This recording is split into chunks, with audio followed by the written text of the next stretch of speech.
Welcome back, everybody, to another episode of the Chasing Edges podcast. I'm your host, Brian Peters. Got an awesome repeat guest on today, Dr. Dylan Seeley, a very information-dense podcast. We talk about a lot of fun things, but we start with all his certifications, how those show up on a resume when you're pitching yourself and those kind of things, but also the importance of constantly learning. We talk about that a lot on the podcast, but who are you learning from? He name drops a bunch of people and certifications he learned from that are all dynamite if you're looking to get curious into that world. And then it goes down a deep rabbit hole of the neurovisual connection, and particularly in the effect post-concussion on your vision and how to identify problems, and then also talking about things like midline shift, the vision disturbances, your depth perception, eye tracking, things along those lines. Really fun conversation, a lot of nuggets in there. Particularly, we talk about baseball and football, and then some shooting, and how to, again, identify and train the eyes and what it does long term, and what teams are doing to preemptively prevent concussions with visual training. Really great conversation.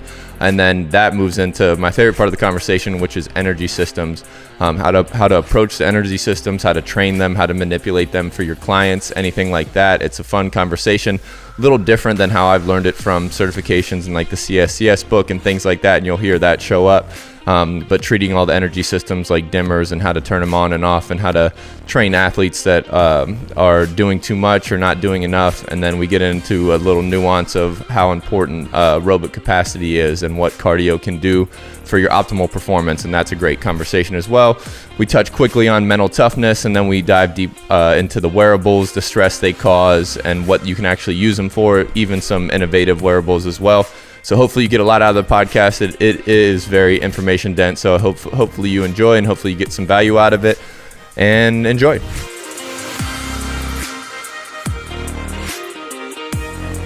Dylan, welcome back for round two. Always a pleasure to be back. So everybody, we've already been talking for 30 minutes, but we're talking about certification. So I just ripped through like the breath world certifications, but we're kind of on the point where like, who have you learned from? And I think that's a fun conversation. It's fun just because like proving how much you know is hard, especially I'm not a doctor, you're a doctor, that you get the benefit of that. So like a lot of my experience is real world application. It's trial and error, it's guinea pigging myself, and then it's learning from doctors and et cetera. And like that eventually has gotten me to a speaking role or whatever, a coaching role for certain people. But like some people want the resume, when really I think a lot of the education happens outside of the classroom, obviously. And you see that with like some of your interns, and I've seen it with a bunch of people who have gone to school for 4 years, or I'm talking to ENTs and doctors that know nothing about the breath. And like you see that like, no, you need to constantly learn and constantly keep learning from great humans. So back to you. Go through your list of certifications again. I think it's savage.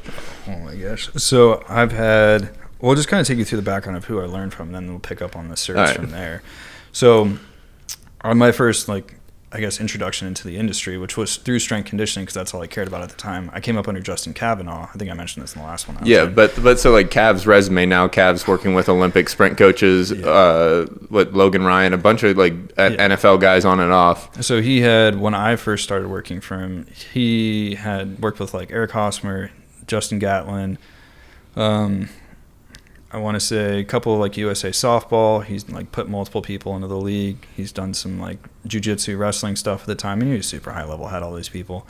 So that's how I got my first like intro into the industry. Yeah, great way to learn. And then he would bring people in, so I would get to learn from, I learned from Joel Proskowitz, who is Stu McGill's right-hand man. Okay. He actually teaches Stu McGill's like level 2, level 3, like all this stuff. And I didn't realize at the time like that it was a big deal until I got to chiro school, and like literally every chiropractor has like this massive hard on for McGill. Like everyone's obsessed with him because he's smart, like super smart. So it's cool to learn from that stuff, but to spend like an entire weekend with Joel Proskowitz, right, and learn all this stuff. I was way ahead of the game, and I didn't even really know about that. Yeah. Same thing, like we would have the University of Maryland's physical therapists like come in and assess our athletes, and then I would spend hours with her and just doing what she asked me to do. So now I'm getting an intro into the rehab side of things when I'm only like 19, and I'm working under a high level person. Right, so now we're starting to accumulate all these people, learn from all these people coming in, nutrition, like powerlifting, like sprint coaches, like you name it. We're flying in different people all the time to learn from. So then I go to school, right? My undergrad is athletic training, so that's like a cert. And the funny thing is like it's a cert that I don't even have because I didn't pay my fee to actually put the ATC behind my name. Yeah. Right.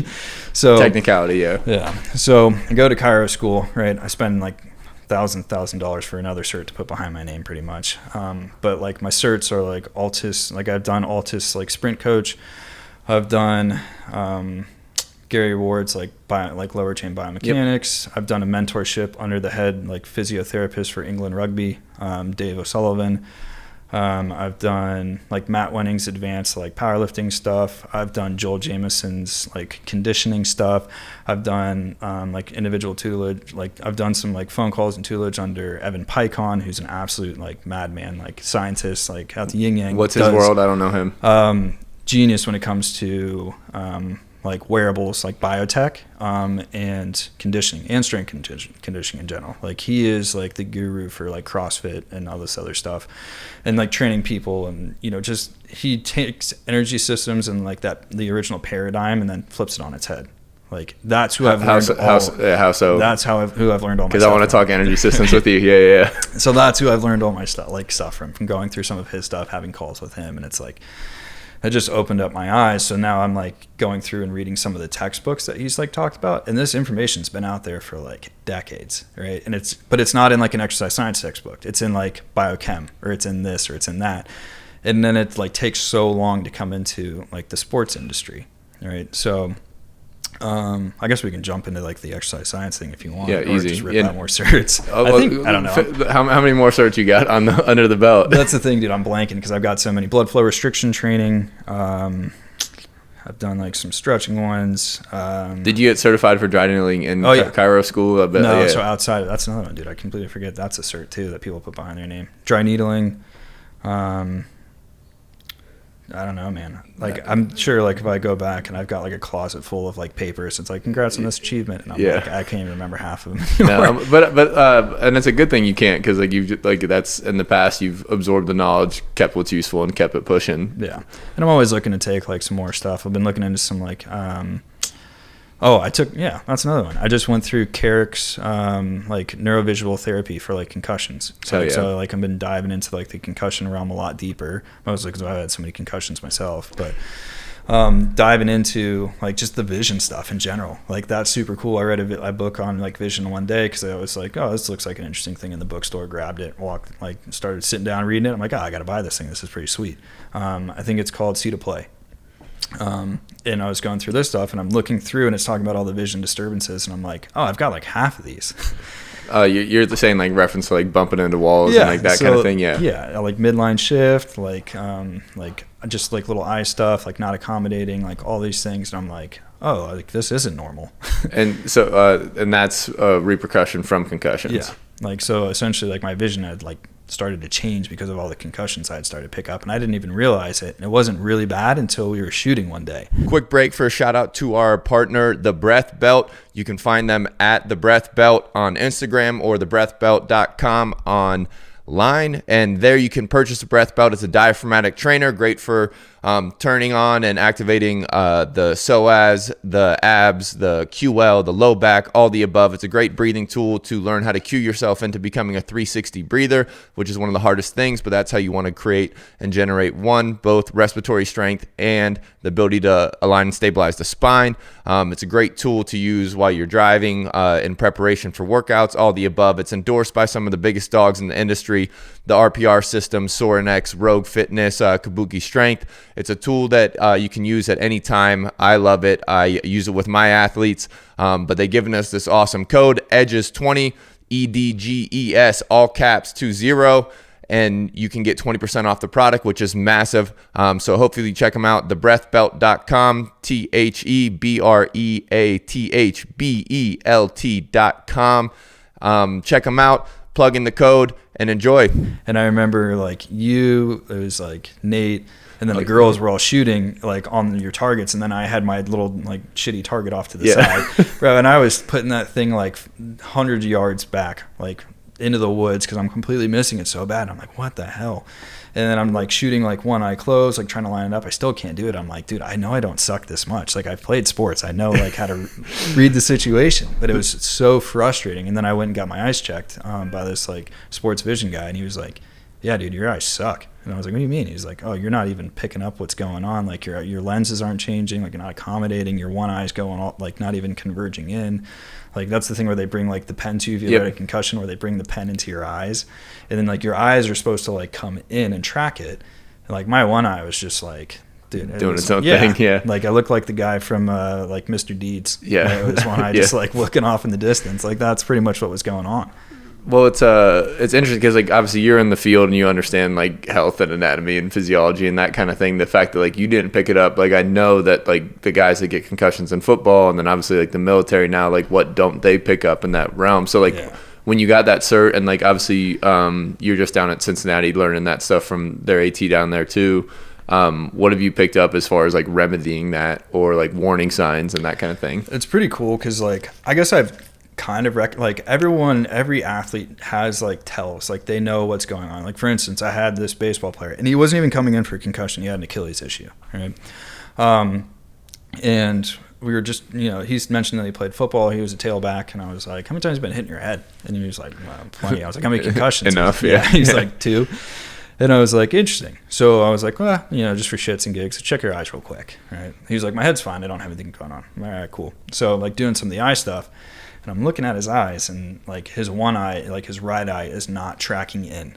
And I was like, are you bat righty or lefty? He was like, righty. I was like, how many times do you get jammed up? Like if some guy's throwing absolute gas, like how many times do you get like jammed up or just completely miss if like they're riding that inside corner? He was like, dude, I have to guess every single time that they're throwing in. I'm just throwing my hands and hoping for the best every time they throw in on me and they're throwing heat. And it's what happens is his left eye can pick up what's going on. Like that's his dominant eye, right? So it comes in, he can see it, but there's a point where his left eye has to track in. Now his right eye is tracking in, and his right eye needs to pick up what's going on in order for him to watch it in and then hit, right?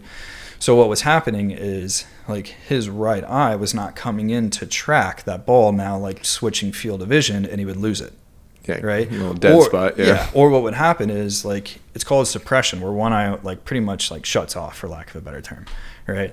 So he sees like the ball coming in, and then like his one eye is doing all of the work, and then immediately like this eye needs to start working, and it's pretty much the brain is telling you like, hey, like turn off. I don't trust your signals whatsoever. If I did, I'd be seeing double.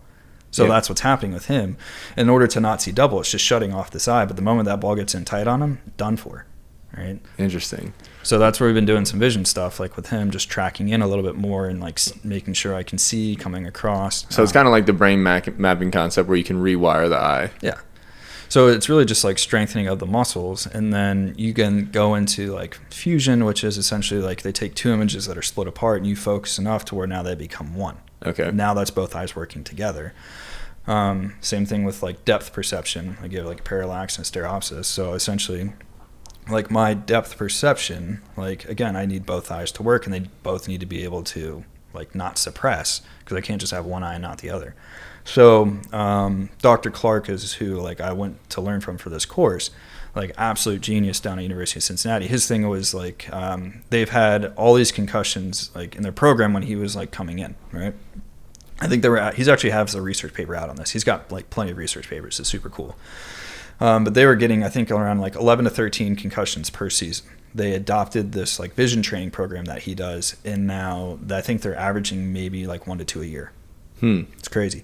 And his big reasoning is that because a lot of the time, like if you can't see the hit coming, it's a hell of a lot worse. That's a great point. Yeah. Right? Yeah. At least if I know it's coming, like my neck can tense up and then absorb that force a lot better than me just getting absolutely ragdolled coming across the middle because I can't see like from my peripheral vision. Yeah. Well, I mean, the fact that it was a preventative measure and showed up in the statistics is awesome. Yeah, it's super cool. So they do that stuff on top of their normal lifting and some of the other things. But he was like, yeah, we just throw in vision training for 15 to 30 minutes at a time with the guys, like a couple times a week. Yeah, the only guys that would do it, primarily receivers in the NFL, and like that was just like kind of like lights and dots on the wall and things along those lines. And then like the whatever, it's kind of like a ball on a string basically, and you like track it around, and there's numbers and colors and shit on it. So there's that stuff. But yeah, so that's the Dynavision, is like the board. There's other like types of boards that have different names, but they use the Dynavision. But in essence, like anybody that's going to get hit should participate. Like, so essentially, if I'm a quarterback and I'm trying to read blindside, right? Like, essentially my like tackle missed a block, I get a no shit call, and I got to turn my head real quick. Like, I should be able to pick that. I'd much rather pick it up faster with my peripheral vision than let my central vision get all the way around. And now I'm getting absolutely smacked. Yeah, that's intriguing just because, I mean, quarterbacks do take some, like, unbraced hits for sure. And then so who knows if they had the damage. It's not, one's not tracking, and, like, if they ever truly reset it. Yeah, so, like, my big thing is I got, like, cheap shotted in a rugby match. So, essentially, I let the pass go. I turned my head to, like, watch the play unfold, and I kind of relaxed and let up. So I didn't see the guy coming. I got absolutely smoked. And then the guy came down. That was a bad one. I got a forearm to the jaw when he was coming down. So I got my jaw knocked out of place, like partially. I got a decent concussion, right? And then I pretty much blacked out. Like, I heard everything around me, but I couldn't open my eyes. So now a fight breaks out over top of me, apparently, because I remember I felt getting stepped on. Yeah. Right? So one of my boys took like umbrage to it and just started throwing hands on this one guy. So now a huge fight breaks out. My eyes open. I stand up. I look like Bambi. Like, my legs are shaking like crazy, and I like fall back down for a quick sec, come back up. But this is during the time when rugby didn't have head injury assessments. Yeah, so concussion protocols. Yeah, if you come off the field, you're done, right? In rugby, there's no like subbing back in. Okay.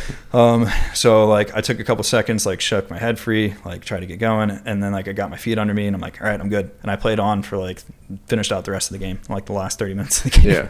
Don't advise that. Yeah. But yeah. Different time back then. But that's when you think the eye thing started. And that's when it started, because I started to lose my peripheral vision on my right. So in retraining, like, you think you'll be fine as far as like it's made a massive difference. Like, just doing some of this stuff on my own, like going through some of these things, like I'm able to pick up like vastly better things like on what's going on. And it's cool because sometimes you can also like, they'll put like, so that Dynavision that they like, where they hit the buttons on the screen, like they'll actually like, they can change the color of the buttons to where it's like green and red, or like blue and red or whatever, and they'll put on glasses that are blue and red. So essentially like your one eye just shuts off one color, your other eye does the other color. So then like when you're hitting, like it can check your reaction time based off of which eye you're doing, so it can see like what eye is actually working. Yeah, I mean, I just like the fact that, like, again, like, the damage is fixable. Yeah. And like and anything, like, even like the eyes intrigue me. Like, obviously, like that falls under the realm of like kind of like I classify things terribly, but the brain mapping, like if this muscle is not working, like you can activate it and learn how to control it again. Yeah. Same as your world already talks about. But then like then you can train you can change the actual like size and shape of your eye too, like from what I understand, because I was reading all these studies on vision with like the Japanese, it's a Japanese study, but like they did it on a couple thousand kids where they were staring at their tech and their eyes were elongating, and eventually they found out that it was reversible because I think that caused nearsightedness. I can't remember, but then so now like the remedy was getting them outside, getting them in nature. And like this is during my nature research, and this happens to everybody because I notice it too when I have to do notes on the laptop all the time or on the computers. Like the moment I get away from work and I'm just outside, like doing things like at the farm or like up at the lake, like I don't have vision issues. Like I can like my eyes like pick up distance very well, but if you ask me to see something like in the distance like day to day, like not a chance. I couldn't pick it up because my eyes are so fixated on what's right in front of me.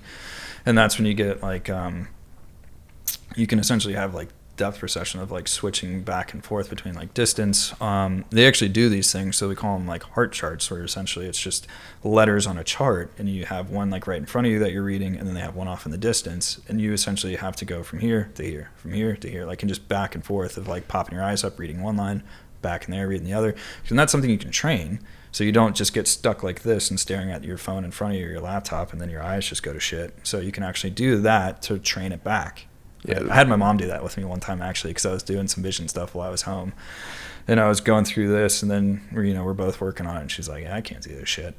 But it's trainable. Like it's fixable, and it's just something that's out of consciousness where Thank God I haven't had any vision issues, so I probably have eye tracking issues from concussions and that kind of thing too. I'll have to have you test me at one point. But well, like the big thing is like suppression. So like I had someone in here like who I was working with today, like they're part of they work for the FBI, right? So their big thing is I was asking when you shoot, I'm like, what's shooting like for you? And she said like, well, if I shoot, like I feel like I trust my right eye when it's up close. I was like, but what if it's out in the distance? And she was like, well, they said I was right eye dominant. And I'm like, but what eye do you prefer to have open when you actually have to shoot in the distance? She was like, it's usually my left though.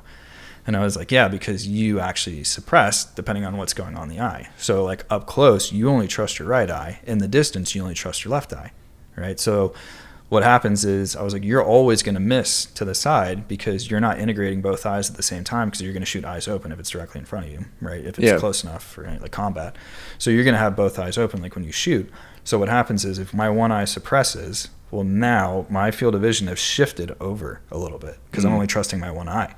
So now I'm not getting the whole picture in. So now I'm going to miss off to the target, like to the side of the target a little bit. Interesting, because like I haven't run into issues because I still am relatively accurate, like with a rifle and that kind of thing. But technically, I'm left eye dominant, and obviously I'm right-handed. So usually, like my right eye lines up with the scope or the sights and that kind of thing. But I'd be intrigued if that's why I missed to the right more than I missed to the left. Yeah, easy way is like if you're shooting like your pistol, like look at like line up your sights on your post, like close, take your dominant eye or whatever. Or easy way to test actually, so everyone can do this if they have a buddy. Hopefully you guys have friends. But what you can do is essentially I'll have people take their hands, like I'll say, hey, like stare at my nose, right? Yep. So you'll take your hands. I'm staring at your nose. So you'll take your hands and you'll come together. So you can do this on you. And like hold your arms out, stretch pretty much. Okay. Don't knock that shit over. And then come in together, make like a diamond, and like stare at my nose essentially. Stare at your nose. Things in the way. But yeah, so you'll converge and it just gets smaller and smaller and smaller, and now you're left eye dominant. Yep. All right. So you'll like, because you need someone to look at you because they'll be like, oh, you're this eye dominant because this eye moves in. It's like, if that eye moves in, that's great, but that doesn't always mean that eye's fucking working. So, you close in and then you can see like what's going on. And this person, like I could directly see your left eye. So I know you're left eye dominant. Right. But sometimes like if I move way, way, way back, sometimes it might change. Right. Because you might start processing it better off the other eye. Yeah. So some people will suppress one eye versus the other. So that's intriguing. I'm gonna ask like the snipers I know, so if they are aware of that. Well, what's really cool is I think it's EOD, right? Explosives. Yeah. Yep. So EOD. So Dr. Clark was telling a story about with night vision goggles, right? So when you go do that, sometimes they have them set so you can see one thing up close and then one thing off in the distance better. Like, so they'll change the lens of it. So if I'm working on this explosive here, I can see very closely up front on this, but my other eye can also see in the distance, like if I have a combatant. All right. So what happens is now they take those off. That's their vision, like when they get out. So some guys are like screwed up where they'll suppress and then they'll start missing, like if they're shooting pistol. Like because this happened. This is how I noticed my eyes were messed up, right? So like essentially I'm trying to line up my sights, and if I have both eyes open, it's all over the place. If I do my left eye, or if I like close off and I do my left eye, I can see like everything's lined up. I'm on target. The moment I slowly start to open my right eye. It does all right, and then it's like starts to suppress because it's like, oh shit, I don't trust this at all. And now my like barrel is like pointed off to the right. So that's why I was missing so many times. So that's a trainable thing that you can do. Yeah, that's interesting. But yeah, sometimes like the night vision goggles can throw a little bit of a wrench into things. Yeah, I wonder if they kind of auto-regulate anyways. That's probably why those guys shoot so much is because they keep calibrating. Like, and then it's just like, secondhand nature. They pull out. It's the exact same spot. Where you're shooting at if it's pretty close. To start nullifying error. Yeah. And if it's a rifle, like it's far enough in the distance where it's not much of an issue. But yeah, so essentially, like Dr. Clark was telling a story about how he had to get one guy to be able to actually like shoot again, and he was like, this is going to get messed up a little bit with your vision. And some optom, like when they do LASIK, sometimes they'll do that. They'll set one eye to like 20/10, and then the other one will be like 20/4, like short. So one's really good up close, and the other one's really good off in a distance. And sometimes they'll do that, because they'll be like, oh, well, both eyes do great. One can see up close and one can see really far. Well, it's not really ideal. Like I'd want both eyes. You're locking their eyes. Yeah, they're locking their eyes into one whatever niche or one Yeah. tool. Yeah, interesting. So that's that suppression thing goes on. Like one eye's going to shut off in the distance, one eye's going to shut off up close. Because it doesn't want to see, we call it like diplopia, where I start seeing double because the messages are so like discombobulated when it hits the brain. It's funny they're allowed to do that then. Well, it's not a big issue, like unless you're dealing with like very like that type of shit, like small shit, like where people are actually testing your vision or you're playing like a high level sport or something like that. Sometimes it works out and like sometimes it doesn't. Yeah, I don't know many active guys that have gotten LASIK, probably higher in the military. But anyways, back to energy systems because that intrigues the fuck out of me. Who's the guy you learned from? You said Pike or? Yeah, Evan Pike on. Okay. Yeah, so I mean, it's been out there for like a long time. Like we've had this research. It just takes forever for it to come into practice. Like that's the big thing because now we have to rewrite all these textbooks and that shit's expensive. Yeah. Right. So like how we learned it, or like is 0 to 10 or 0 to 12, depending on who you talk to, for like that ATP CP system, right? Okay. Like your initial energy burst. Yeah. And then you've got your 10 to 120, like which is like your glycolysis, whether it could be like anaerobic or aerobic. And then you've got your oxidative phosphorylation, like your aerobic system, which is like 2 minutes plus, right? And we learn like it goes from this to this to this. Like it's like an assembly line. We go from one thing. Once that time hits over, it's like immediately like your ATP just hits its punch card. It's done for the day, and now we pop over to glycolysis. Like it doesn't actually work like that. Like all the systems I describe. Yeah, because that's how I learned it. And then ATP, he's referring to basically energy adenosine triphosphate, and then CP is creatine phosphate. Yeah. And so that's what I learned from the CSCS book and those kind of things. So that's what kills me because I teach over at Wheeling, and that's literally in the textbook, and I have to teach it to them wrong so that they'll get it right on the test. Yeah. And it blows my mind. But I'd put a disclaimer. I'm like, hey, it doesn't. But it's funny because in my nutrition class, I teach it different because that's not part of their thing. Like they don't have to like intentionally get the wrong answer right. Like for my nutrition course, like they're not getting tested on that. So I can actually teach how the energy system actually works. So I'm not handicapped or handcuffed by like what's going on with the CSCS exam. I got you. Yeah. So teach me how it properly works. Yeah. So I describe it as dimmer switches, right? So I've got like, essentially like you can put it on like a 1 to 10 scale, like for each system. So like initially just sitting here, like we're actually using like aerobic metabolism like fairly heavily, right?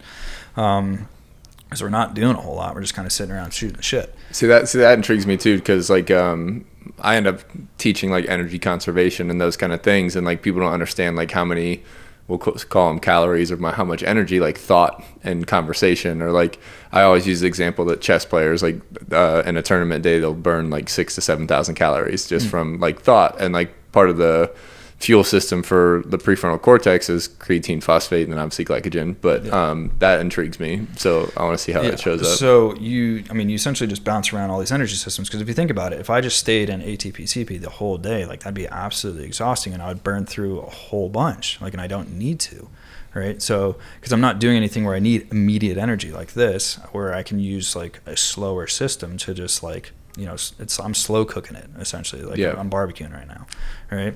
So when you start exercising a little bit more, like you're going to use ATP like in that CP, so you're going to cleave like that phosphate from that creatine essentially. So I'm left with an extra creatine to replenish that. My creatine, we have a creatine shuttle, it goes into into the mitochondria, right? We all learn mitochondria is the powerhouse of the cell. Like that's all oxidative.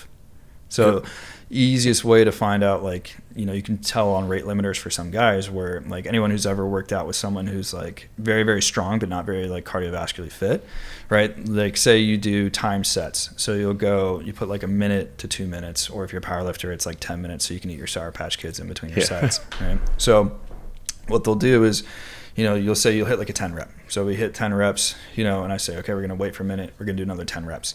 So what you can do is you'll see, because some guys will stay the same 10 reps every single time if we do 3 sets. Some guys will be 10 reps, 8 reps, 2 reps. Yeah. Right? Because they drop off because they're not replenishing that ATP CP very efficiently, because they don't have the aerobic system to pull off that creatine shuttle as efficiently. So they're just crapping out. And that's what that is. Just to like kind of test some of the things I've learned and preach, obviously, like basically like so that's why I think breathing's so important. So the ability to have that oxidative reserve in the cell, or to keep the cell high functioning from aerobic capacity, like you want to be a good breather where the oxygen's getting to the cell, et cetera. Correct? Yeah. So like it's not, but like, so And then the difference, and then this is in the CSCS book and all that kind of stuff too. Like if oxygen's present, like you can eventually make more ATP. Yeah. And that's what you're saying. Yeah. The thing is like oxygen's always present. Just like funny enough, lactate's always present. And I want to say that book is Exercise Biochemistry by, I want to say it's McArdle. Hopefully that's the right name. It's because they're the researchers out of John Moore out of Liverpool, England. And I want to say it was in 1.38. Don't quote me directly, but I know it's around that time frame. So 1.38 seconds, lactate is immediately is generated. It's in your system. It's there. Okay. Right? We learned that it takes a couple minutes of like getting into exercise. Nah, like this shit hits right away. We just have the ability to metabolize it and clear it efficiently. And buffer it out. Yeah. Yeah. So the more I am like aerobically fit, the more I can just use that creatine shuttle back and forth to not gas myself out and give me a fighting chance before I start hitting that like lactate threshold where I can't clear this stuff nearly as efficiently, and then I'm kind of shot. Yeah, so like even if you're an anaerobic athlete that is based on bursts, well, like football is kind of similar in that realm. So, but you need an aerobic capacity to apply to that. Right. Yeah. So like they used to have like you ran stadiums back in the day, right? Yeah. It gets shit on now. Like you should don't ever run distance. Like why do we run distance? But it works like really well. There's a reason that like boxers put in road work every single day, right? Yeah. Like because it works. Like that zone, everyone's like loves zone 2 training now. Like it's just like slow, easy running. Like, we've been doing this for decades. It's not rocket surgery, No, but it like helps me like increase my repeat sprint ability. Like the higher, like, and I don't like using this like because VO2 max like gets thrown around a lot. And it's like not greatly understood. But like, they said, the higher the VO2 max, the greater my repeat sprint ability. Well, the better my aerobic system, the better my VO2 max. Yeah, sense? Yeah, they're all connected. Yeah, and that's another thing in that you could have a really high VO2, like because I ran into this with one of my fighters that I worked with. He had fantastic like VO2 max, like never got tired doing some of the drills, but as soon as he got into the cage, it's like gassed out after the first round. We're like, what the hell? And that's where I started to learn like what are these rate limiters, right? And that's kind of how I figured out like some of the stuff between talking to Evan, and then going through some of this other stuff like that I've been reading and learning about. But essentially, back to the point, like we have these dimmer switches. So some are turned on like a little bit more than others at certain times, but they're always kind of on. Yeah. Right? They don't just get magically shut off. So that's where we go into like essentially using like my ATP, like CP, like right away. I try and replenish it as best as I can with my aerobic system. I'll hit a point where now I can't keep up with my aerobic system. So now I'm generating a lot more lactate. I can't clear that lactate. If hit my lactate threshold, I start getting like that burn sensation. Yep. Right. So all the systems are running. They're still trying to buffer everything. They just can't as efficiently. Yeah. So we'll use that. But in regards to training, like I think Mike Robertson actually was the one who came up with this concept. It's like a V taper, right? Okay. So essentially I have like I break it down because I don't like using these terms of like, anaerobic, aerobic, like, glycolysis, because they're all like, there's always oxygen present. Yeah. Right? Understood. So I break it down into like speed, power, right? Endurance, and then burn work at the bottom of that V, right? So essentially like your burn work is like your glycolysis, right? Your like speed power work is like your ATP, like CP, and then like your endurance work is your cardio, like your aerobic, oxidative phosphorylation. Yeah. So I can live at my like ATP, like I can spend a lot of time there. I can spend a lot of time with like my power speed work, and then a lot of time in my aerobic work, like because they don't actually conflict a whole lot. Like everyone thinks like, oh, if you do a bunch of sprint work and then you do a bunch of cardio work, like it's a light switch, not a dimmer. Yeah, like you're negating one versus the other. Like they automatically just like shut off. Like everyone, so like lifters will be like, oh, don't do cardio, it's going to kill your gains. Like it doesn't actually kill your gains. What that is it's taken from mechanistic studies, like at the cellular level. So the most like minute things. And they say like, oh, well, if AMP kinase is running, like that's your essentially like endurance stuff, like because it tells you to conserve like a little bit more energy, burn stuff off. It's like catabolic where because you're using up energy, where mTOR is like building up energy. Like that's why you put on muscle mTOR pathways, right? So essentially, if AMP kinase is running, well then mTOR can't run. So if I'm doing cardio, then I can't build muscle, and that's where that concept came from, and it like kills me. It's not a clean picture of what's actually happening. It's like microscopic. Yeah, like it's so minute. Like if you were running ultra marathons and trying to set like a world record in powerlifting, they would get they're going to conflict. Yeah, but like the vast majority of people, if you're just like sitting on the couch, like No, like you're not pulling like 800 and then don't going let run. that don't let that restrict you moving. Yeah. Like we're gonna go pull 800 and run a sub 2. Like no, it's probably not gonna work. But you can still train both qualities, and you'll actually get huge benefit from it. Like perfect example, Alex Viada, like super strong guy, super smart guy, also runs marathons and does triathlons. Strong as shit, absolutely yoked.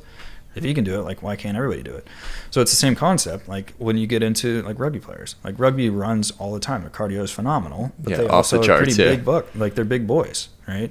So like you have the ability to have both. Like they're not mutually exclusive. You just have to be like willing to put the work in. But that's honestly one of the greatest things for recovery is just having really good cardio. The better my cardio is, the better I can clear metabolites out, the fresher I'm going to feel.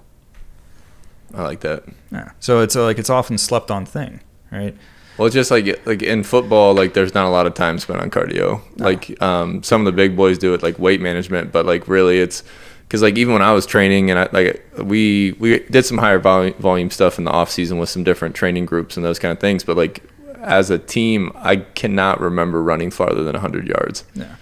Sometimes I'll break it up into tempo work, and that works well if you're not like super conditioned. Like me and Ebner would do the tempo runs. Like we'd steal stuff from his rugby training and do it. But so like I always felt like I had an advantage there. But yeah, it's almost pretty neglected in professional football. Yeah, they hate it. But yet everyone wants to run a hurry up offense, and they don't know why their guys are getting gassed. Like running more sprints is not going to make them like more efficient at that. They need better cardio so that they can run more sprints. Yeah.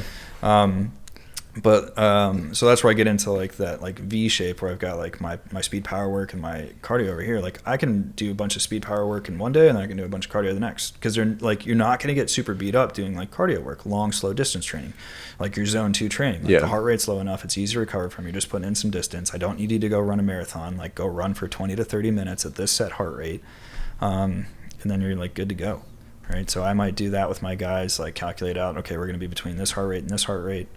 All right, spend some time there for half an hour, run with it, cool. The next day, okay, we're going to do some like sprint work or some like med ball throws, some just like power work.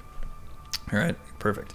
So we'll do that like far enough out away like from camp. Like we'll do that for like, weeks 12 through 8 or something like that. And then we'll start to taper down into burn work. Now burn work's a little bit different, like say my glycolytic work. Well, the problem is like that eats up a lot of energy. 1, because it's a lot of metabolite accumulation. 2, because it's hard work to do. 3, it's fucking exhausting. Yeah. Right. So like guys will train that, and I say like we have to keep that towards the end, like towards when we're peaking. The reason is because each one has a trainability window, right? So this is where people screw this up. So my my speed power work, like that is pretty easy to get. Like I can start to develop those qualities within like a couple weeks, right? Yeah. And the residual though was short. It's only like I think 5 to 7 days. And I want to say this was based off of like old school Russian research, because I remember reading this in Joseph Drabuk's book, Children's Training for Sport. It's like a super old Russian book, dude. It's fucking sweet. But he had training residuals. He was like, this is how long you can train it for. Like this is like when you start to like lose benefit, and then if you don't train it, this is how fast it takes to go away, right? So he had it all laid out, which is clean. Yeah. So so that's, we just talked about speed 1. Endurance 1, like it's going to take a month, a couple months to like build that up. But the residual is like 30 some days. Like, so it takes a month to lose it too. Yeah. Right. My like glycolytic work, my burn work, I've got about a trainability window of about 4 to 6 weeks, and then it's got a 2-week residual, right? So you see fighters all the time just going balls to the wall, hard as you can, doing cardio like this, just hit training day in, day out, right? You can only train it for a few weeks, and then I'm tapped out on it. Yeah. So I'm just accumulating unnecessary fatigue. Yeah, it's inefficient. Yeah, it's super inefficient. And the reason is because like my speed, my power, like that's neural, right?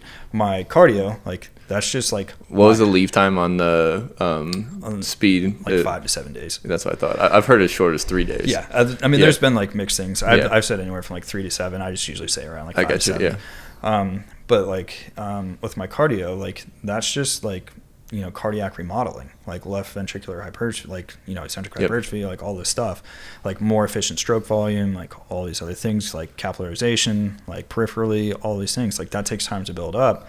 But for glycolysis, like I'm limited by my enzymes and my substrate. Like that's it. And that's a metabolic thing. Like you can only have so much substrate in your system. You can only create so many enzymes, and then you're just tapped out. So like you're just doing this stuff for the sake of doing it, and you're not getting any extra benefit from it. And that's what happens a lot of the time. And now we're just accumulating like unnecessary fatigue.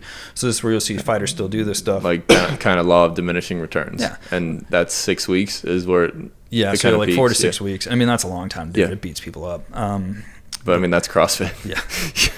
CrossFit. Yeah. But anyways, go ahead. But yeah, so you'll run into like people that do this stuff, and then like they show up and they're like just gassed because they've been doing it for the last like 8 weeks, right? They haven't even done a taper. So like my guys will pull this stuff like a week and a half, 2 weeks out, or maybe like 3 weeks out. No, 2.5, 2 to a week and a half out.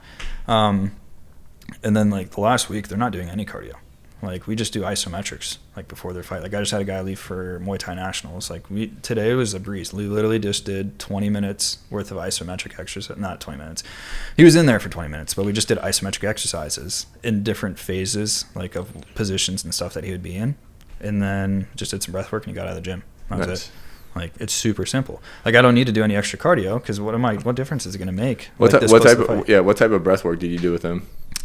We just went through some simple like box breathing stuff to chill him out a little bit, and then well, like that's where part of the it's kind of like going to be a two-headed question because I'm trying to get a deeper understanding of this because some of like the ways to manipulate performance with breath with like hypoxia and eventually it becomes like the ability to buffer lactic acid and things like that, which is beneficial, and it's actually one of the main studies that I like, and I'll give it to you. You've probably seen it too, but is the repeatability sprints.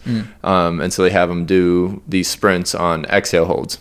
And they do it with a rugby team for 4 weeks in season and increases CO2 tolerance. And eventually it has something to do with hydrogen cells. I don't know how to explain it enough right now. I'm still kind of in the process of mastering the science usually I don't have to speak in science to people. I can just push the message with it. But, in season, these rugby players increase their sprint ability by like 4.5 reps. And I think it was like 60-yard sprints or something along those lines. And so like now, like how does that fall into the system where like... So that would be more of like oxygenation from the sense so you can do this too because we'll do this as warm-ups, right? So we talk about the breath work, we'll do breath out, we'll hold, but I'll integrate it into the exercises that we're doing. So like say if I'm like I got a Thai fighter, so we're doing some shoulder rehab. So we might do a bottoms-up kettlebell hold, and I might just say we're going to add a walk into it. So what we're going to do is we're going to put it up into this position of like external rotation. I'm going to breathe all the way out to get my rib cage down, which then forces my shoulder into more external rotation.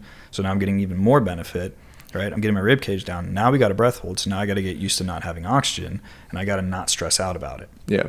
And then we walk down, 20 yards, and then we just do this back and forth, kind of like what you do with some of your guys. Yeah, but that's some of it's a tolerance, and it's just a comfort with suffocation or carbon dioxide, and eventually your tolerance will raise. So the tolerance with it. So what happens is like, they break it down into essentially it's Bohr effect. Like that's the fancy term for it. So, like within oxygen, like I have like hemoglobin. My hemoglobin carries 4 oxygens. So you have So in our bodies, like we have CO2 and then our pH, right? So the acidity. So they're inversely proportional, right? So if my CO2 is up, like my pH is down, vice versa. So you also have hemoglobin can be in a T state or an R state, right? One is going to hold on to to the oxygen because it doesn't need to get rid of it because the pH isn't low enough. So it's like, well, I'm just going to hold on to this because I don't really think you need any, like you don't have a use for this, right? And then vice versa, where it's like, oh yeah, let me definitely donate because you guys definitely need this, right? And that's what you can do with those breath holds. You put yourself in a position where it's like, oh, you definitely need this.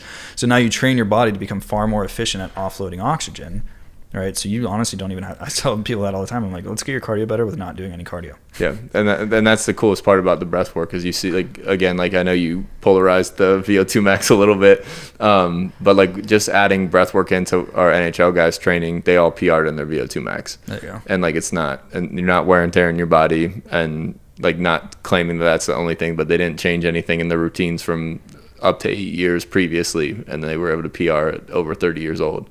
So like I thought that was a cool little nuance to it, but it makes rational sense.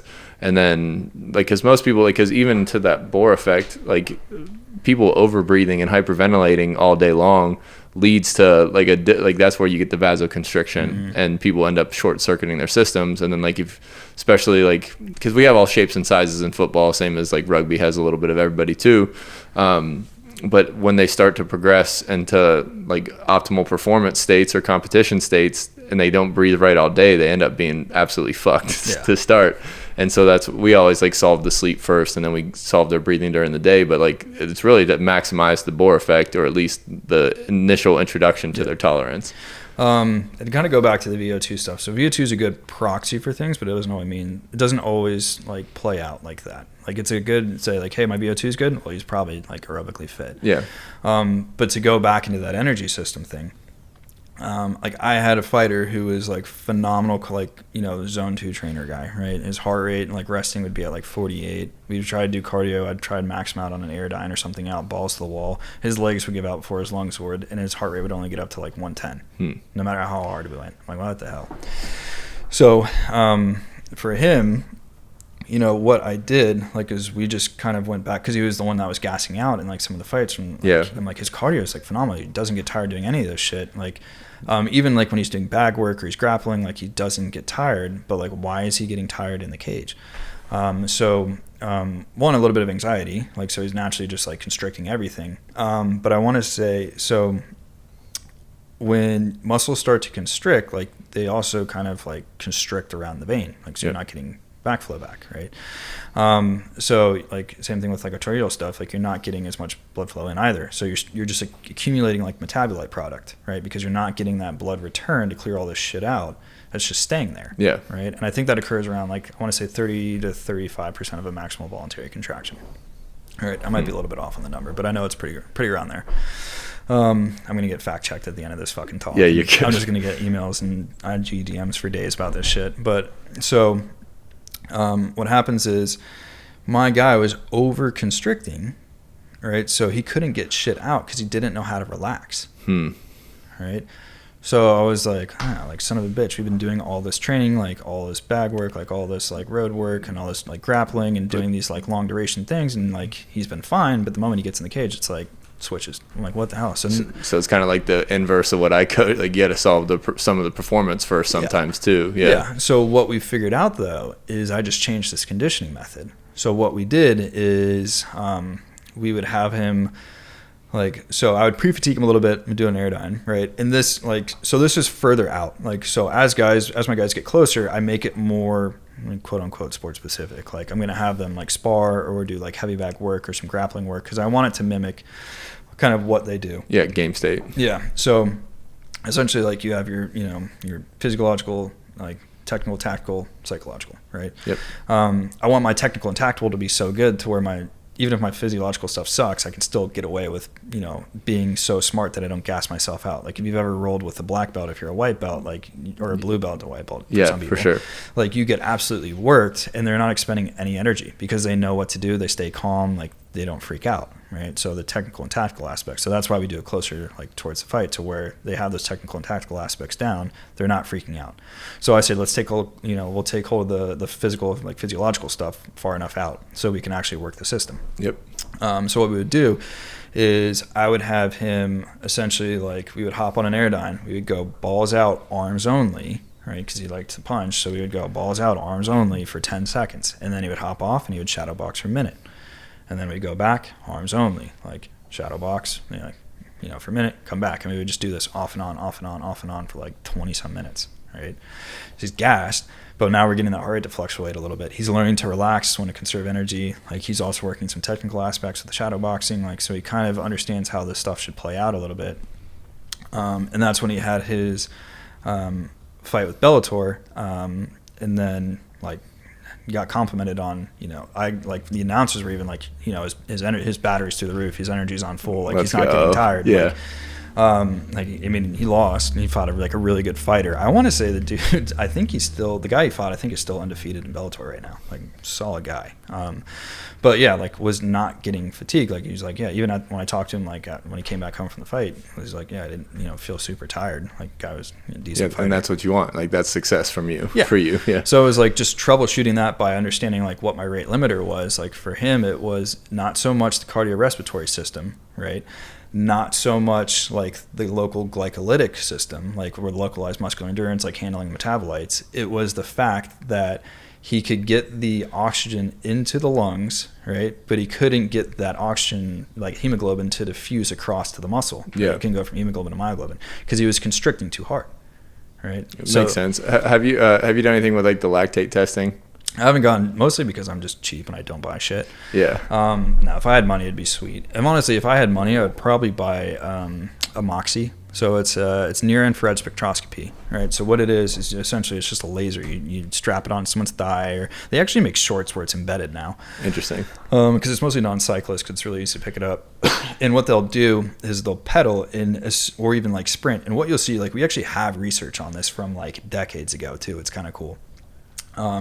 Where someone will run and you'll see like the hemoglobin like desat, like the levels just drop. That's awesome. Like within like a couple seconds of work. So immediately we're using up oxygen. But yeah, we've been told I won't use oxygen until I get to be like 2 minutes into my workout. Yeah. Right? Because that's all oxidative stuff. Yeah. Right. And that's not the case. Like we're using oxygen immediately. I mean, we're using oxygen right now talking on this podcast. Yeah. So like that doesn't even make logical sense to me. And that, so that's like really confusing for some reason in exercise science they teach like that, but in the medical world they're like, no, that's not a thing. Like I don't know why we teach that like that. Yeah. Like they're always like running it every time. If they didn't, you'd be dead. Yeah.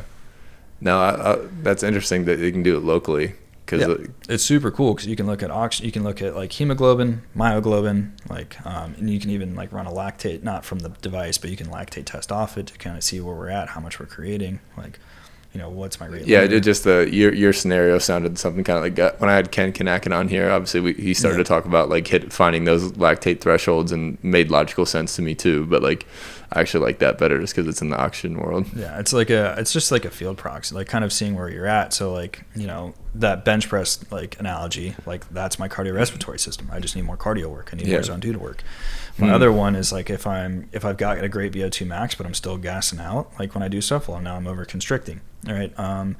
And then I actually Evan Pycon talked about this. He was saying that like if I work out, like CrossFitters, those that transfer from endurance-based sports versus like fast twitch or like lifting-based sports, they fare better. Yeah, so they're much more successful. Yeah, because they know how to stay relaxed, right? They don't overconstrict the muscles, so they don't cut off flow even when they're lifting. Like they know how to contract, relax, because they're not occluding that flow, so they're not getting a massive buildup of metabolite. Yeah, that's interesting. Just because so much what we do with like the suffocation reflex and that kind of thing, people tense up, like even if it's static and those kind of things. And we teach the ability to relax under stress and tension. So I haven't like thought to even push that forward, that it's actually like even further potential energy conservation in optimal performance states. I like that.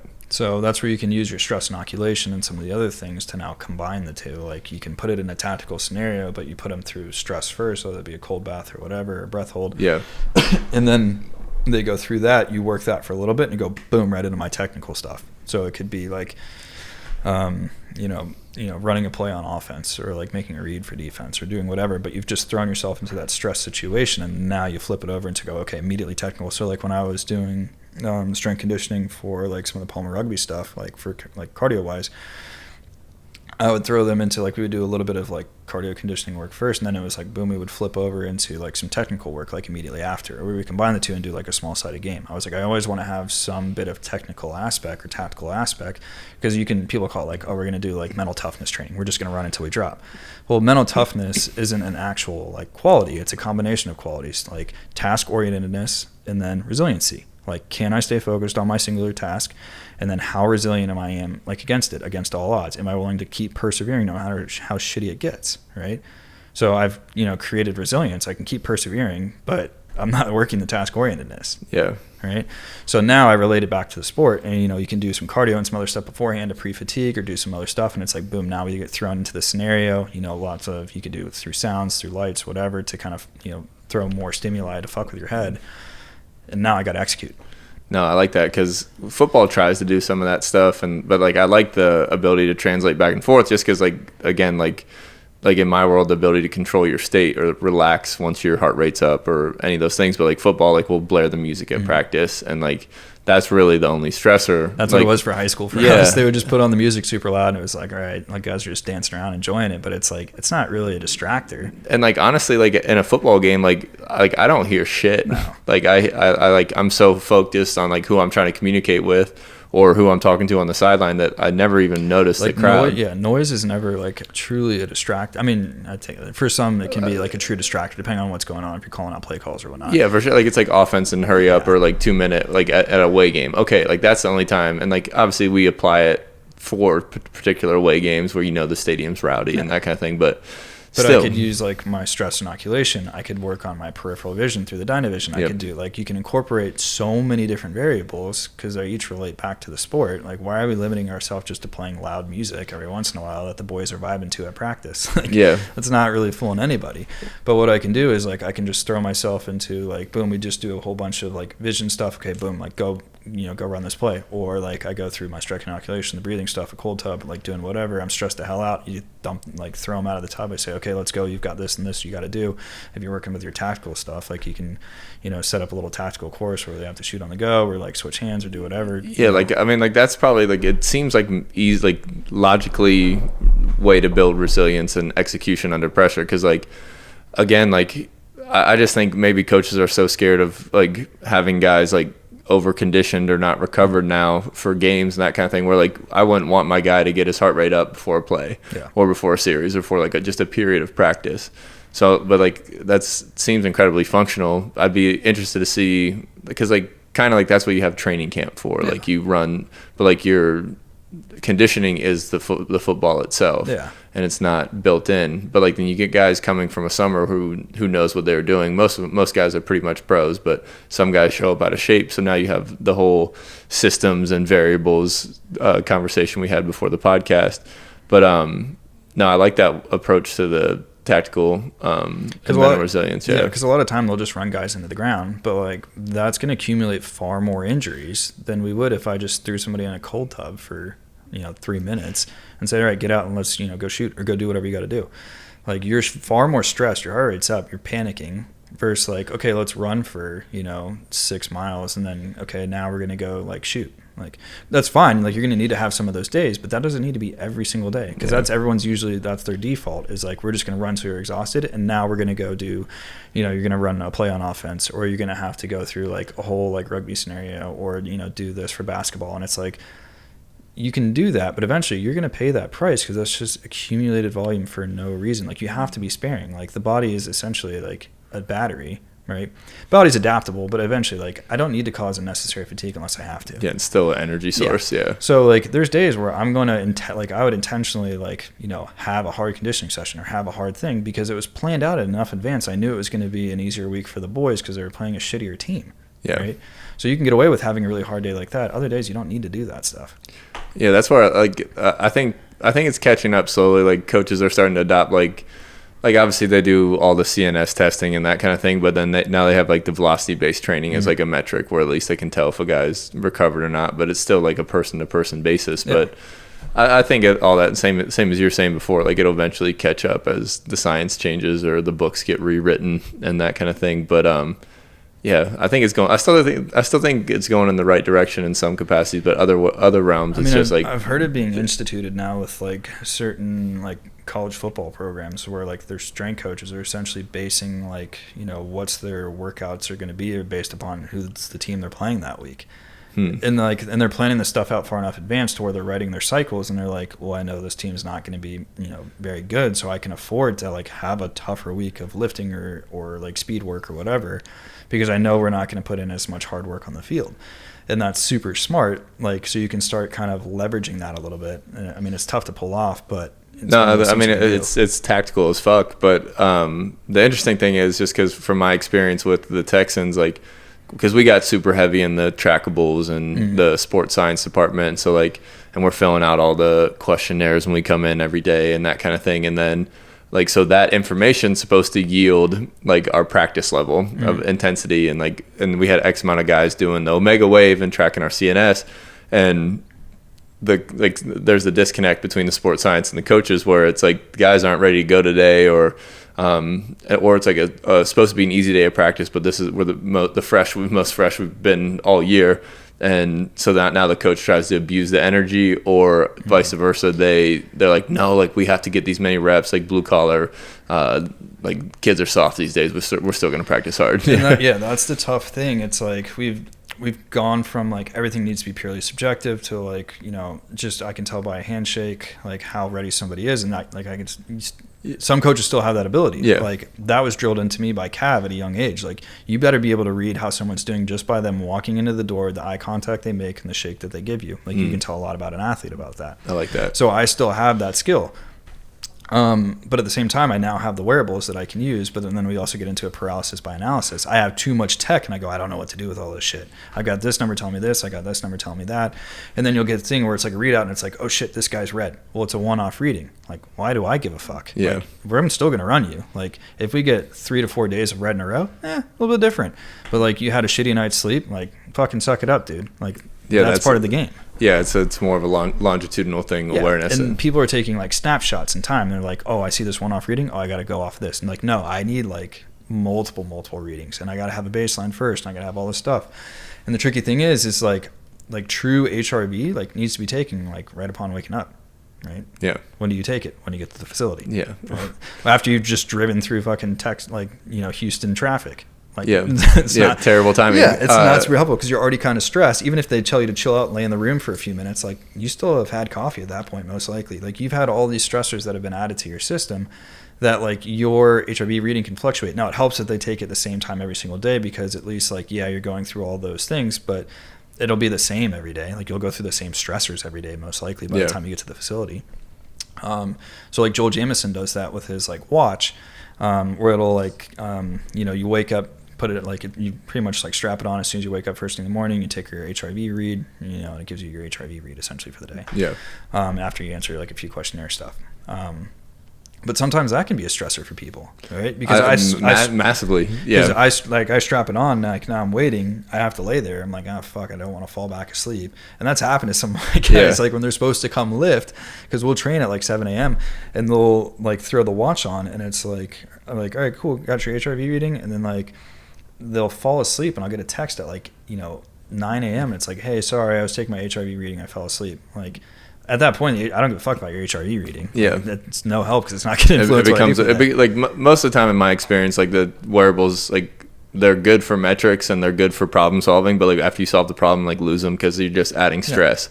And like again, like most of the time, they are like one-off instances where okay, I didn't get enough sleep. I get it, but like I don't have to wear it for the next 5 days when good, I'm back to normal, I know I slept well. Like really it ends up being feel anyway. I think it's more of just behavioral change. Like when you're actually forced to track something, I want to say this is called the Hawthorne effect because I see it in research studies. Like when you know you're being studied, you change your behavior. I would guarantee it. Really? It's the same as like who are you when nobody's watching? Like people are massively different in front of other humans, and even like relationships, people are massively different to their significant other away from people than in front of people. Like it's all that stuff is massively logical to me. Yeah, and that's like the interesting thing about it. It's like the more that I put this tech on, it's like the more you're going to try to be who I want you to be and not how you actually are. So like I just kind of like I've moved away from a lot of that stuff. Like I used to do questionnaires with the guys, but honestly, I've been around them for long enough now. It's like I just talk to them. Like they're pretty open and honest. Like I'll talk to them, tell them what's going on, or like what they had at training the other night.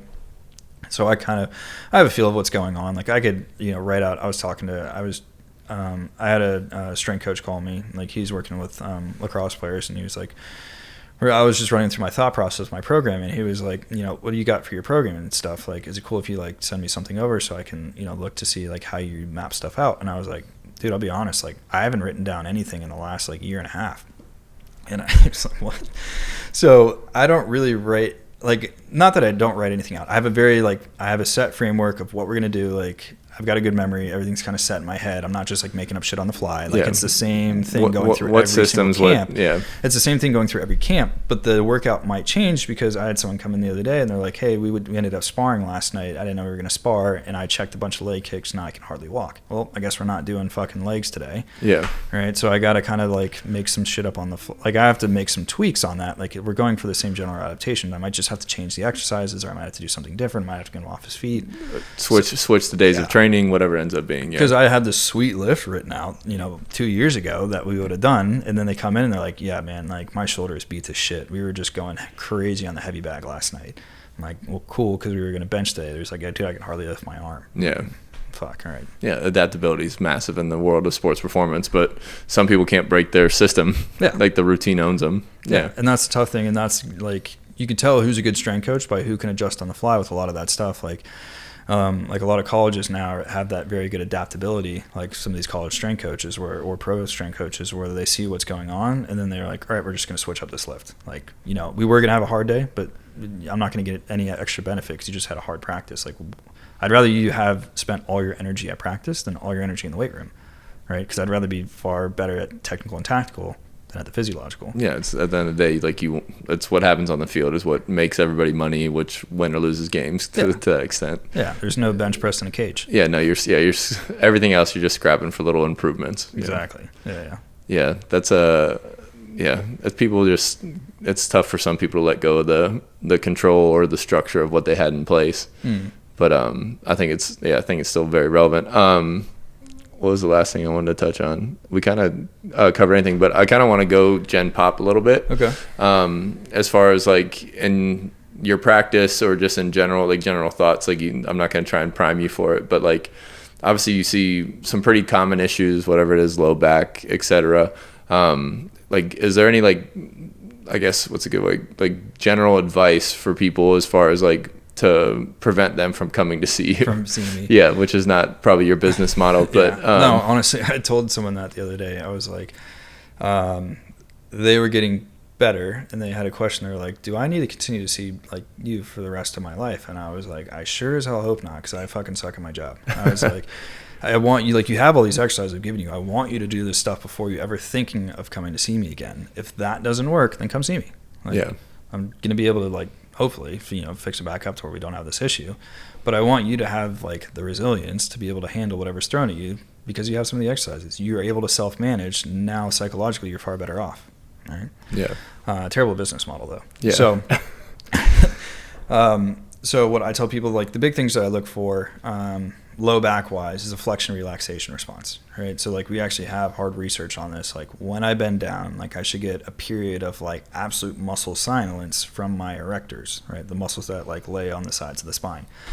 If those are working like while I'm trying to bend down, like I'm essentially pulling the handbrake on a car while I'm hitting the gas. Yeah. Right. So it's unnecessary force. I'm creating a lot of like tension on the low back, right? It's just not worth it. And those are the people that have like hallmark low back pain. So people that don't have low back pain tend to have a flexion relaxation response. Those that have low back pain tend not to have that, right? Interesting. Just clean cut, yeah. Yeah. So like that's what I base a lot of my rehab on. Can we round out our low back? Right? Like some people will say like never round out your low back, like never do this. Like you're going to round your low back. Like we have lumbar flexion for a reason. Like even when we deadlift, like we're in lumbar flexion. People say, oh, this is neutral spine. We're keeping a straight spine. Like, no, you're not. That's actually bending. Well, that's the interesting because a mutual friend of ours, one of the fighters, like one of his doctors, like had like says like zero low back rounding. Like you have certain miles on your vertebrae and the material that protects them. So like worst case scenarios, like you have to like save your reps of low back rounding. And with that, but the thing is with that like doctor, like they end up getting athletes that are already like at a high level that are kind of at like, I wouldn't say the tail end of their career, because like he gets them at like, I would say like often like middle of their career, like they just get banged up like on the low back, but they stay with him for a while because he's good. Yeah. But what happens is if I eventually start to train that out, like to where I just ignore it, right? Well, what happens when I get thrown into that position? I'm screwed. Yeah, right? No strength, no resilience in the position. And now I'm flared up and my back's like shot and I'm like, oh shit, I'm close to, a fight or to a football game or to whatever's going on. And that's not like, I'm not a huge fan of that because I want to create resiliency. Now there's obviously like there's risk to reward ratios on when to do it, when not to do it. Like I'm not saying like, look like a dog taking a shit while you're pulling from the floor. Yeah. But like you need to understand there is some level of lumbar flexion. I don't want to go into end range flexion like when I'm pulling heavy. And some people will say like even that like, oh, you're fine. Like these are the people that haven't deadlifted, and they took a study, and this study is from blue collar workers, and I think the heaviest box they lifted was like maybe 15 kilos or 20 kilos. So like 45 pounds. Like nobody has a problem pulling 45 pounds like from the floor being bent over. Yeah. Right. Talk to me when you're pulling 400 pounds from the floor, like completely bent over, and you've never pulled that before. It's vastly different. So I want my guys to have lumbar flexion, right? So, or, girls or whoever I'm working with. So I want them to have lumbar flexion. So we'll just train this like we talked about before. I can get it from my ribs because they're coming down through an exhale strategy, like which is you would use, getting that air all the way out. I might use it from biasing like my hamstrings to tuck my pelvis. I might get it from using like my serratus by reaching forward as far as I can, which also brings my rib cage down. So all that induces like low back, like rounding. Yeah. And then I just train that position, and I train the muscles to act as a buffer within that position. Doesn't mean I'm like doing like good mornings with a super rounded low back. Like I don't need to. You can, like if you really want to go that far down that rabbit hole, as long as you work up to it gradually and be smart about it. But that's something you do need to train, because what happens when you get far into a camp or far into your season or whatever you're doing, and then you flare your back up. If all I have is one strategy, which is staying as upright and straight as possible, spine, right? And now I'm hurting in that strategy, what am I going to go into? Yeah. Nothing. Like everything hurts. I don't know how to flex anymore, so I can't get out of it. If I extend, I just create more like compression on the spine and more erector tone, which is like cranking on my low back. Does that show up in like SI injuries and that kind of thing? All the time, because the erector and like actually has strands that run down and blends into the sacrotuberous ligament, which covers like that SI joint. Okay. Right, and then the sacrotuberous ligament comes down and then turns into the hamstring. So that's why I'll use the hamstring to get rid of erector tension sometimes. Okay. Yeah, I'm learning. Then like one of my buddies is going through some SI issues too, so I'm just like trying to. SIs are a pain in the ass, man. They are literally a pain in the ass. They're fucking tricky. Like true SI pain, it's a fucking nightmare to work with. Yeah, he's been dealing with like 8 years of pro football and that kind of thing, where he thinks some of it's like anterior pelvic tilt, which obviously does stress the area. It stresses a little bit, but it's not like a sole cause for it. No, I had someone with true SI pain today, so she's got like progressive, like I want to say she's in her upper 70s, severe like scoliosis, like insanely bad, compression fracture in her like transitional like lumbar like thoracic area, so like T12. Okay. She like super deconditioned, and just having like all of these issues, and she's been through she's had multiple injections, she's had all this shit, and can't figure out like what's going on. And I took like a resistance band, and I just tied it around her SI joint, and I said, all right, just grab like the ends of the band and pull them apart. And what it did is just put a bunch of pressure on her SI joint and created a sense of stability. And I said, all right, go walk. And she was like, it's no pain. Like that's true SI pain. Like that is pain, like actually like from the SI being fucked up. Interesting. The SI joint doesn't move a whole bunch, but when it should move and it doesn't move, like even that, centimeter or whatever that it moves, like it still needs to move a little bit. And when it like is completely fucked up to where it's not doing anything, you're just getting constant pain, like that's when we'll put like, they actually have SI belts, like you can use that. So I sent her, I was like, hey, go buy this SI belt. Comes in today, she was like, yeah, it feels a lot better walking around. What's the SI belt look like?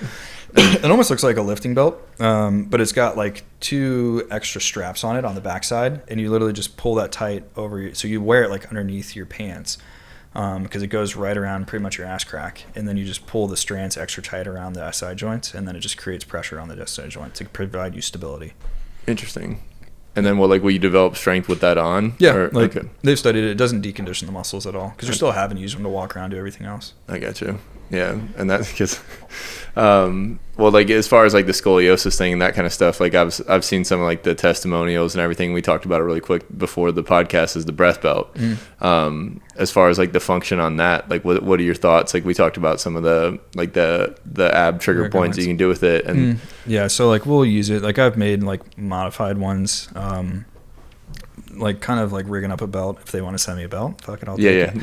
I got some coming in, so we're good. So what I'll do the same concept. Like what they'll do is they'll put the belt around, and I'll put the balls on the side, right into the obliques, because I don't often want people like breathing straight into their belly, like almost like getting like overextended, like beer gut belly, because for every action there's an equal and opposite reaction. So if my abs are gonna like extend out and stretch, my low back is going to compress in and tighten down to like stabilize the fact that my center of mass is shifting forward and I don't want to fall over. So that just creates more like lumbar stiffness. So what I can do is I tell people like, hey, like just breathe out into our like sides, into our obliques, or where I'll put the tennis balls at, and I'll say, hey, breathe into this, and now I create this like full cylinder of air, and now everything is far more like compact. I could tell people like that I work with, it's a hell of a lot harder to crush a full beer can than one with a dent in it. So if I'm only breathing forward, I'm creating a dent on the backside. If I'm breathing into the sides, I'm going to end up with air in the front, air in the sides, and a little bit of air in the back. Which is ideal. Yeah. And now I've created this full canister. Yeah, that's how I use the belt too, is just to cue people into side and back breathing. Yeah. And eventually it solves some of their issues right away, even like some QL stuff and that kind of thing. Because what happens is, so I'll do this with people all the time, is I'll have people like say they got a shitty QL, like I'll have them lay that side up. I'll take a med ball or like my hands and I'll push on the bottom ribs like hard. And I'll say, breathe up, like I did this to you. I said, breathe up into me. Because what you're having to do is you're having to expand those obliques. You're having to expand those lower ribs on that side while your QL like inserts up onto the rib. So every time that rib moves, that QL has to move with it. So I can't say super tight and move at the same time. So it just learns to relax because you're doing it with your breath. And that's how I'll open up people's QLs so they come in super locked up. Yeah, I like that. I like that approach a lot, just because I think, because I consider any muscle that touches the rib cage and like a respiration muscle, and so like eventually like that's kind of my bit on like kind of how to recenter the self, or at least create a better center of gravity, better functional movement, all those kind of things that show up. But like part of that is like the understanding of the core too, where as far as like generating your intra-abdominal pressure, like understanding how the diaphragm influences that pelvic floor, core, and erectors and everything in the back. I just think it kind of gets overlooked as like, okay, core is like abs and low back. No, it goes so much deeper into that stuff. And I'll have people like come in and they're just like completely jacked up in their neck, and it's like every breath they take, it's like they're doing a shrug, right? And they're like constantly complaining of neck pain. And then the way that I'll offset it is I'll tell people, I'm like, have you ever like done a Kegel before, right? And they're like, what's that? Like oftentimes they know, but sometimes they're like, what's that? And I tell people, I'm like, just act like you have to like take a piss, but you need to hold it because there's no bathroom nearby. And they're like, okay. So I'm like, just squeeze that spot. I'm like, all right, squeeze that spot. You know where it's at? Good. Now we're going to take a breath all the way down into there. So now they're like actively working to force air down to like actually engage the pelvic floor when they take a breath. So now it's like it can't go up into their traps or into their scalenes. Yeah, that's a good little coaching cue. Yeah, because when we go through like our breath work stuff, like we like again activate diaphragm, turn on the pelvic floor, at least generate awareness to where that's at and how to get tension or the breath down there, and then we start opening up like obliques, intercostals, and then ideally if we have a breath belt, we can get like cues onto the low back, or we like twist people in positions to where we're building this same 360 concept, this full can that you're referring to. So I like that approach, but obviously, like, we'll see if this needs to be edited out at this point, but the Breath Belt is now a sponsor of the podcast, and I'm a big fan. I think it's just a good passive way to generate good breathing mechanics and functional movement. And I'm trying it more and more with movement, with the balls in, and see how I feel and go from there. But yeah, thoughts, concerns? No, I mean, I like it. Like, just I would say the big thing is just knowing where to put them. Like, that's the big thing. Like, try, like, if people can't breathe in the belly, I'll use those cues of, like, putting the ball in the stomach. Right? Yeah. Or I'll put my hands on their stomach or their hands on their lower ribs, and I'll just say, like, hey, breathe into me first. That's all I care about. Or, like, the people do, like, the one hand on the chest, one hand on the belly. Like, do that. That's fine. Because you need to learn to start somewhere. And, like, breathing into the obliques, breathing straight into the low back is, like, one of the toughest things to do.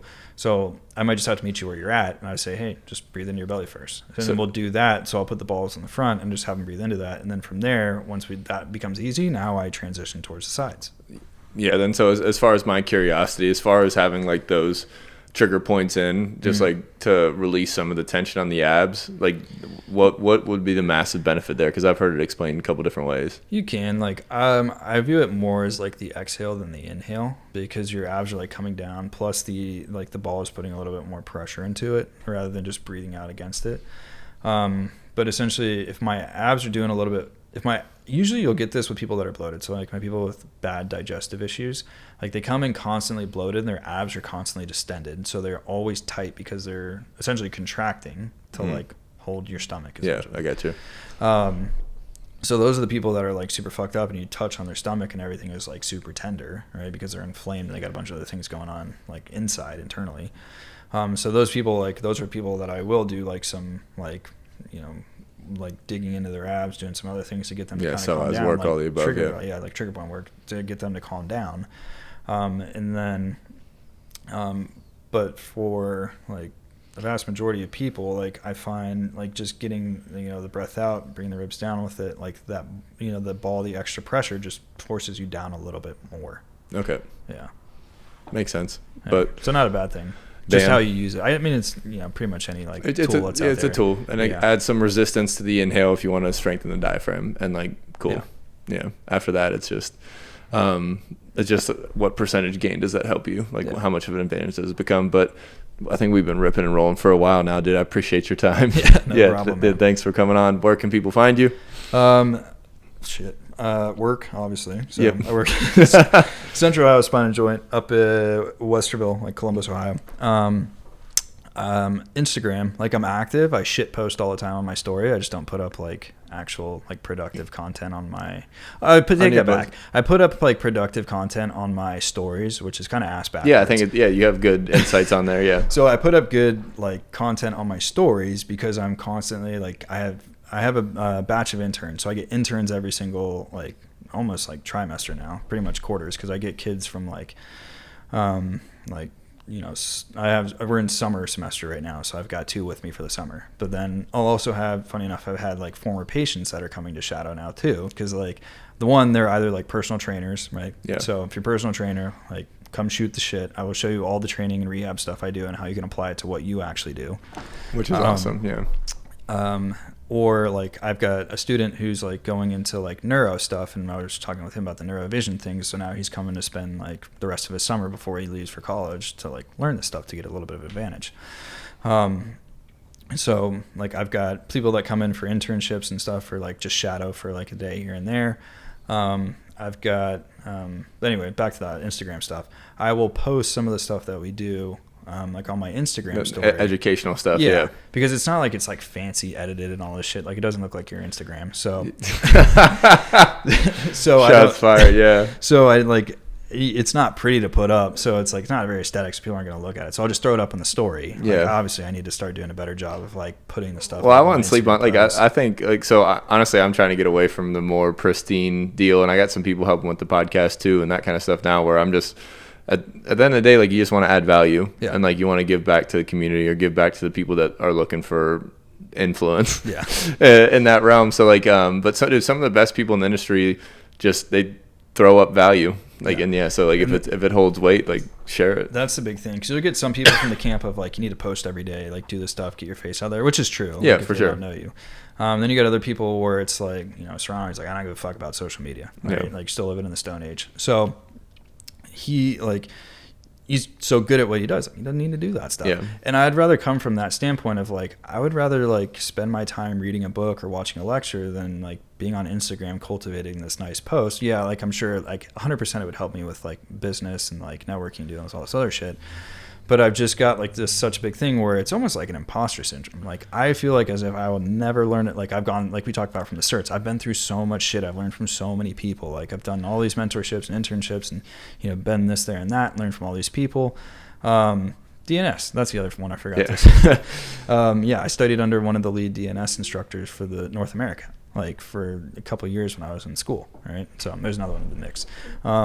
But so I think that's like a common thing. So like, cause like I've had that in like football, I've had that in breathwork coaching, I've had it in any type of performance and presentations and those kind of things. And cause I always like, like I don't have anything new to add. Like, why do I need to say something or whatever it ends up being? But it ends up being like a sharing concept where it's like, I don't think the imposter syndrome is as important, because like people don't have the distribution of information or the entire life experience that you have to bring to the table. Where like I try and cut down myself, because I don't like my polished Instagram, like there's not a lot of like potent content on there. It's just me like trying to match a fucking caption to a picture or like like nothing of an incredible substance. So and to the extent of what you're saying, like all the gems and all the knowledge and stuff, all that stuff's found away from Instagram. But so you just need to find a simple way to like, okay, I'm talking about this anyway today, picture, like get what you can out of it, or have like a couple lines or a paragraph about it. And like I don't think it's, I like your Instagram and like I like your story, so like I can see why a lot of people would get value from it. But like that's where like yeah, I completely agree. Like I think your life should be 98% real life and learning and reading, and then like find a way to get 2% of that and translate that 98% to the 2%. Yeah, I think it gets like tricky because Instagram shows us like the highest of the highs. Like it shows you your best content, your all this stuff, so you become even like more self-conscious. Like where you're like, oh fuck, like do I want to put this out there? I'm gonna get ripped because I don't know this thing to 100%. So you just get so it just gets in your head. But then like I was at a conference, like a strength conditioning conference back up in like Pittsburgh a few months ago, and they had this one guy present, and I'm like, and he was presenting on like fascia, and I'm like, it's not any of this shit fucking works. I was like, I'm way smarter than this fucking dipshit. Yeah, and he's posting every day. Yeah, and I was he's like, pumping out this shit. Like, but God damn it, like I know way more than this. I was like, I should be handling some of this stuff. But then people don't know me because I don't like talk about that stuff. So it's like a double-edged sword. So you end up like psyching yourself out, and then you go meet people in the real world, and you're like, fuck, I know way more than this guy. Yeah, and it's funny. Like it's like almost like if like even if it's wrong, like if you had like a question about something, you should post something that's wrong so people will try and critique or criticize or like or correct you. But no, I think that whole world just gets, there's just so much information that it's hard to sort through sometimes. But dude, I think you could add dynamite value in that realm. But like in that realm too, where like great art divides the audience. Like if you think you're right in an area where a lot of people think you're wrong, like yeah, pump that shit and like put the dagger in it, like and defend yourself. And like the worst case scenario, you're gonna learn, or somebody's gonna say something you haven't thought of yet. So like I think there's utility in it for sure. But it's just like I don't like being criticized and all those kind of things either. But like in the round, like I've been around a bunch of chiros that are around a bunch of professional athletes and those kind of things, and like I've been worked on by you and heard you speak, and like there's no reason why you shouldn't be pumping out content just for the knowledge. That's why I love having you on here. But like that's where like, and same with Serrano. Like Serrano could like, and like a bunch of like, I mean I podcast Serrano all the time too, but like he'll whiteboard for anybody. Like he'll like he doesn't share a lot of his information, but like if he's in a room full of curious people, he shares everything he's got. Like that's the same concept. He just doesn't. He's a 3D social media person. And that's the same that I'm into. Like when I have people come in a shot or whatever, like they ask a question, we'll go down a tangent for like an hour and just talk about like whatever the shit might be going on, or like diving deep into a concept. And then like as I'm wrapping up the shit that I'm teaching, I'm like, motherfucker, we should have just thrown a camera up in the room and we would have got some content. A cool concept, because my brother-in-law does this with real estate. He gets like college interns to work for his LLC, and they do all his cold calling, and they get the internship experience and can put it on their resume. But like, okay, now whatever your practice now has a social media intern or like a media intern. We kind of need to get into that, because my interns are more so like in the clinic side of things, and I always view it as like I want my interns to be it's at the end of the day they're a representation of me. Like, when they finish this program, like they will either have my blessing and say that they studied under me, or I will disown them. Hell yeah. Right? Yeah. Like if they fucking sucked, like I've only had one person who they weren't even like my intern. Like they were just kind of spotty. Yeah. Like, and then, but everyone other ones that I've had, like I'll vouch for them. Like I'll try and like get them a job. Like, well, we actually have one intern that came back and now she does work for us. Hell yeah. And like, that's the culture I want. Like I want to develop my people so much that they don't want to leave. Like they want to come back, even though they might have better opportunities elsewhere. And I would push them to those better opportunities. So like I spend so much time developing that, where it's like, I almost feel bad if I'm like, hey, record this real quick. Right. So it's like one of those things. Compromises the integrity of the relationship or something along those lines. Like I don't want them to be like just another like shadow in the corner where, they're having to just wipe tables or do whatever. They need to like, because you're teaching them. Like you're their mentor. Yeah. Like my name's essentially on that. So I want it to look good. But yeah, like just getting out more content through that, or like throwing a phone up or doing whatever and just getting it out there, even if it's nitty gritty, like it just needs to be done. But yeah, like if people have questions, like, shoot me a message on Instagram. That's probably the easiest way, because I'm always shit posting on there. So I'll probably like get onto it pretty quick. That's one way to do it. What's your handle? Oh God. I want to say, is you have doctor on it? No, that's like my biggest pet peeve with people. I think it's just Dylan _ Seeley, like DC. Yeah, maybe? Dylan _ Seeley DC, and it's DYLAN _ SEELEY DC. Bam. Yeah. So I think that's the easiest way. like I'm getting back into kind of like what we were talking about before of like doing the in-service stuff, like, or the lectures or some of those other things. So that's another way. Like I'll go to like gyms. Like I was at shout out to George Washington University. Like big ups to the Colonial staff. My buddy's he works over there, so we shot the shit one day. He was helping me out for like a class because I teach, and I was like, hey, can I interview you? He's like, sure. And I was like, you know what, like my parents live out that way, like we'll just chop it up one day. And then it turned into like, hey, let's come in and present to the staff and do whatever. So just took it through an in-service of like, this is essentially, I said it like assessing and addressing like lower extremity stuff in the weight room. Yeah. Right? So essentially just taking like their whole staff through like, this is my thought process, this is how I view things, this is how the muscle works, like this is how we train it, pretty much what we're doing here. Yeah. Just a far more like detailed hands-on approach. Yeah, and that's like the same as like the breast stuff. Like I can speak about it till I'm black and blue, but like until people use and apply and feel or like have like learn in person from it, like that's why there's value in the presentation side of like that career.